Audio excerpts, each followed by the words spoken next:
Қалайсыздар? Бұл сабақта біз таргет жарнамасы туралы айтатын боламыз. Таргет дегеніміз не? Орысша айтқанда, с чем его едят деген секілді. Кеттік, сабақты бастайық.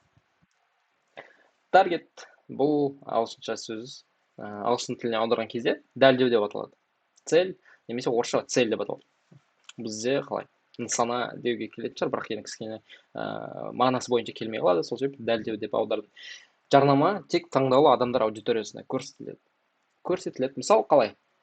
Жынысы ер адам, жасы 22 мен 30 арасы. Местоположение Алматы. Қызығушылықтары путешествие, туризм, активный отдых деген секілді. Бұл аудитория, мысалы бұл целевая аудитория, бұл мақсатты аудитория кімдерге келеді? Қай салаға келеді? Әрине, турларға келеді. Мысалға Алматыдағы турлар болады әртүрлі, Көлсайға, Қайыңдыға деген секілді. Сондай турлардың целевая аудиториясы осындай ер адамдар болуы мүмкін. Ер адам, мысалы, например, 22 жастағы студент болуы мүмкін. Кеттік. Келесі. Яғни біз осындай нақты осы адамдарға рекламаны көрсеткіміз келсе, таргетті пайдаланамыз. Таргеттің ең негізгі, ең самый преимущественный нәрсесі осы нәрсе. Бізге керек адамға рекламаны көрсетеді. Енді Facebook және Instagram миллиондық аудиторияның ішінен дәл менікін қайдан табу болады?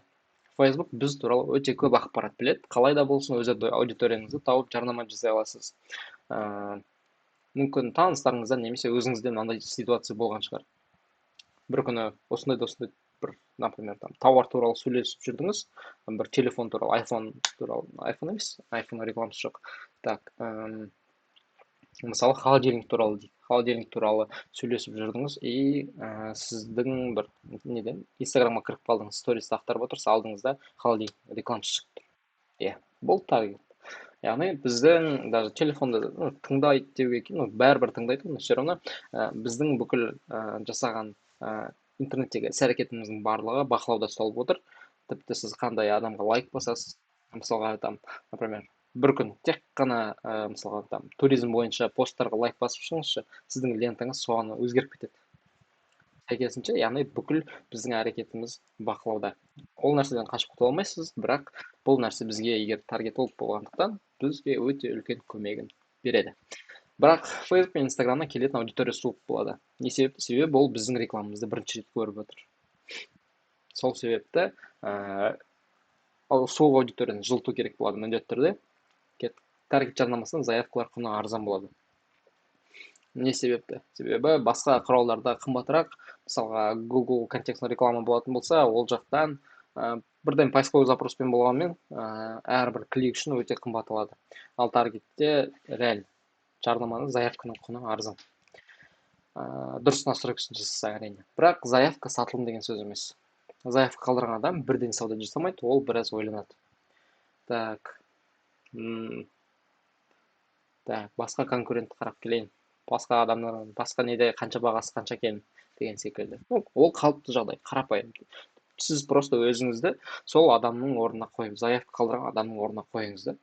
Мысалға, сіз дәл сол нәрсені, мысалға, сіз сатып жатқан сіздің клиентіңіздің тауарын алайын деп жатырсыз. Мысалға, клиентіңіз, мысалы, сіз таргетологсың, клиентің велосипед сатады, велосипед сататын адам велосипед алайын деп тұрсың, не істейсің? Бүкіл велосипедтерді қарап шығасың, бүкіл брендтерді қарап шығасың, қайсысы тиімді, қайсысының сапасы жақсы, қайсысының бағасы арзан деген секілді. И содан кейін барып өзің шешім шығарасың. Яғни бұл жерде не істеу керек? Өзіміз оффермен, текстпен ерекшеленуіміз керек, конкурентте ерекшелену керек болады. Егер заявкалармен дұрыс сөйлессеңіз, сатылым жасайсыз. Ал егер де дұрыс сөйлесе алмасаңыз, сәйкесінше сатылым. Оқырмандар жарнамаға мән беру үшін дизайнмен назарда аударып тұру керек біріншіден. Одан кейін жарнамаланып жатқан өнімнің құндылығын мәтін арқылы жеткізу. Дизайн бұл жерде прям аса қатты бір сізге көмек бермейді, бірақ ол нәрсені де ескеру қажет. Не себепті? Себебі просто так обычный бір біздер айтамыз, аулбайский бір баннер болатын болса, онда келмейді. Сол себепті дизайнды да қарау керек, и плюс ең негізгісі 80% текст деп айтайын, 20% дизайн. Текстіңіз өту керек, содан кейін бар бір дизайнды тоже не істесеңіз, сіздің жарнамаңыз 100% өтеді. Таргетологтың өнімі заявка немесе подписка, сатылым емес. бірақ сапасыз лидтер әкелмеу керек. Яғни біздер көп жағдайда 90% жағдайда сатылымға жауап бермейміз. Сатылымға жауап беру үшін сіз одан бөлек жаңағы сол клиенттің менеджерлеріне скрипт жазып, ол менеджерлердің сөйлесуін қадағалап не істеу керек болады. Ол кезде енді сіз уже таргетолог емес, сіз как сол компанияның маркетологы сияқты болып кетесіз. Ал таргетолог тек қана жаңағы заявкаға, подпискаға жауап береді. Нақты задача қойылады, мысалы клиент айтады, маған подписчиктер керек, сіз аласыз да подписчикке жұмыс жасайсыз. Егер де ол клиент уже менде продажа болмай жатыр деп айтатын болса, мен подписчикке жауап беремін, сізбен солай келістік деп айтасыз. Заявкалардың түрлері қандай болады? Қымбат немесе арзан, мақсатты немесе мақсатты емес, көп немесе аз. Таргетолог осы көрсеткіштерге әсер ете алады. Көп новичок таргетологтардың проблемасы, олар қымбат заявка алып келеді, и кей жағдай емес, бір 50% жағдайларда там ол жерде там аудитория целевой емес болып қалады, және де еще қымбат болғандықтан заявкалар аз болады.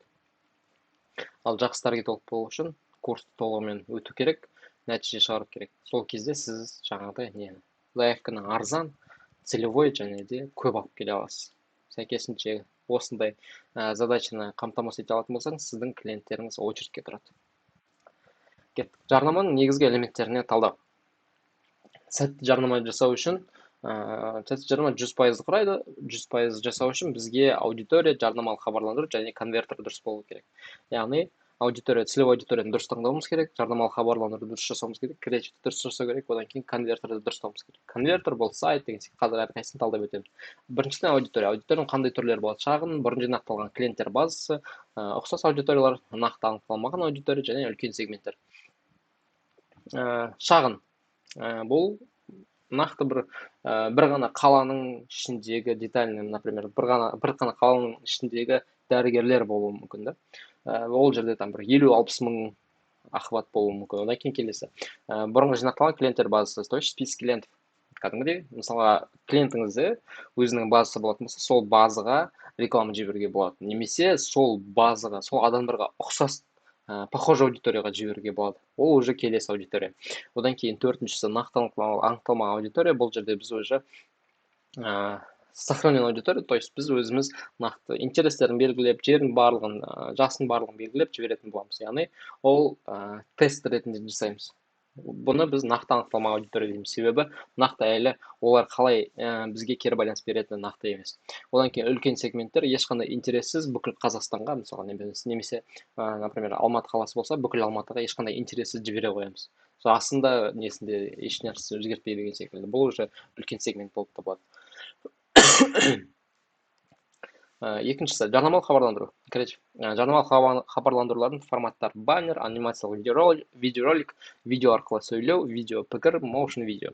Іс-әрекетке шақырып, көрушіде эмоция тудыру керек. Обязательно. Яғни кез келген месседж болсын, кез келген креативте міндетті түрде іс-әрекетке шақыру керек. Call to action, ағылшынша айтқанда call to action, орысша призыв к действию, қазақша іс-әрекетке шақыру. Дәл қазір подробнее батырмасын басып, алғашқы сабақты тегін ал. Дәл қазір подробнее батырмасын басып, тегін консультация ал деген секілді. Бұл call to action болып табылады. Сол себепті сол call to action міндетті түрде қолдану керек. Call to action болмаса, онда уже реклама өтпей қалды деп санай берсе де болады. Енді просто условно айтып жатырмын да, но call to action 100% жағдайда кез келген рекламада болу керек.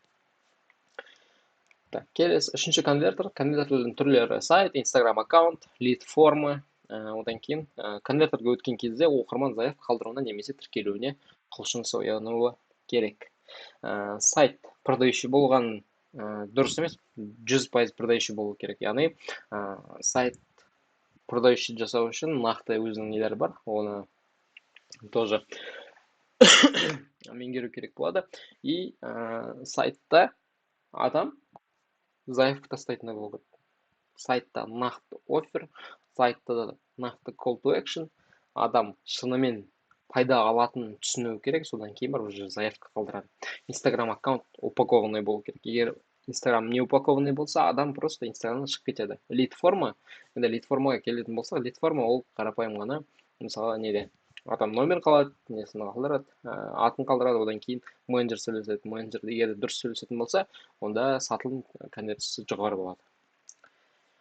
Біз бүгінгі сабақта таргет жарнамасы дегеннің не екендігі және жарнаманың негізгі элементтері жайлы түсіндік. Яғни жаңағы сәтті жарнама жасаудың үш қадамын айттым. Яғни конвертер, жарнама хабарландыру және де аудитория. Осы аудиторияны дұрыс таңдап, одан кейін дұрыс креатив жасап, одан кейін дұрыс конвертер болатын болса, мысалға, например, WhatsApp болуы мүмкін, да, WhatsApp-қа жіберіп қоюыңыз мүмкін.